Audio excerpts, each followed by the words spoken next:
కష్టపడి పండించిన పంటను అమ్ముకునేందుకు తీవ్ర అవస్థలు పడుతున్నారని, కొనుగోలు కేంద్రాల్లోని ధాన్యాన్ని వెంటనే తరలించాలని బీజేపీ మండల అధ్యక్షులు మిరియాల్కర్ బాలాజీ అన్నారు. మండల కేంద్రంలోని నిమ్మపల్లి క్రాస్ రోడ్ వద్ద బీజేపీ ఆధ్వర్యంలో రాస్తారోకో నిర్వహించారు.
కోనరావుపేట మండల శాఖ ఆధ్వర్యంలో ఈరోజు రైతులకు జరుగుతున్నటువంటి ఇబ్బందులను గుర్తించి ఇవాళ రైతుల పక్షాన రాస్తారోకో నిర్వహించడం జరిగింది.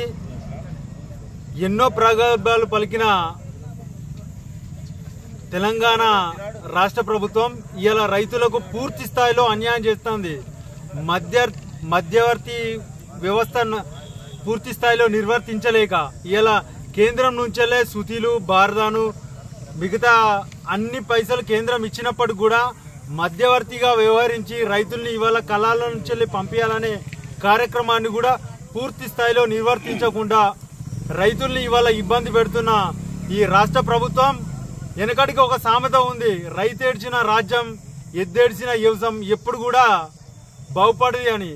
ఇలా తెలంగాణ రాష్ట్ర ప్రభుత్వం చేస్తున్న వైఖరి అలానే ఉంది.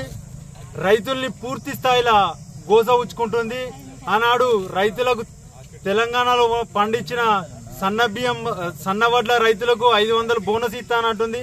ఇలా రైతుల సమస్యల్ని అలాగే వదిలేసింది. వర్షంలో నానుతున్నాయి వడ్లు, మళ్ళీ ఆరబోస్తున్నారు. మ్యాచర్ రాలేదని చెప్పి ఎవరు ఐకేపీ వాళ్ళు అంటున్నారు. అలా మ్యాచర్ వచ్చిన వడ్లను పంపిస్తేనేమో మిల్లర్లు దోచుకు తింటున్నారు. ఇవాళ లారీలు రావట్లేదని చెప్పి ఓ ముచ్చట చెప్తున్నారు. నిన్న స్వయంగా నా కళ్ళతో చూసిన ఇసుక క్వారీలు బంద్ చేయండి. రాష్ట్ర ప్రభుత్వం ఆధ్వర్యంలోనే నిర్వహిస్తున్న క్వారీలని ఆపేసి రైతుల కోసం టైం కేటాయించి రైతుల్ని ఆదుకోవాలి. ఆ ఇసుక క్వారీలు బంద్ చేసి ఆ క్వారీలలో ఏవైతే లారీలు ఉన్నాయో వెంటనే ఈ బీట్లలోకి రైతుల కళ్ళలోకి పంపించి రైతుల సమస్యలను వెంటనే పరిష్కరించకపోయినట్టయితే పెద్ద ఎత్తున ఆందోళనకు దిగుతాం. రేపు పొద్దున కలెక్టర్ కార్యాలయాన్ని కూడా ముట్టడించడానికి కూడా వెనకాడమని భారతీయ జనతా పార్టీ తరఫున డిమాండ్ చేస్తూ ఉన్నాం.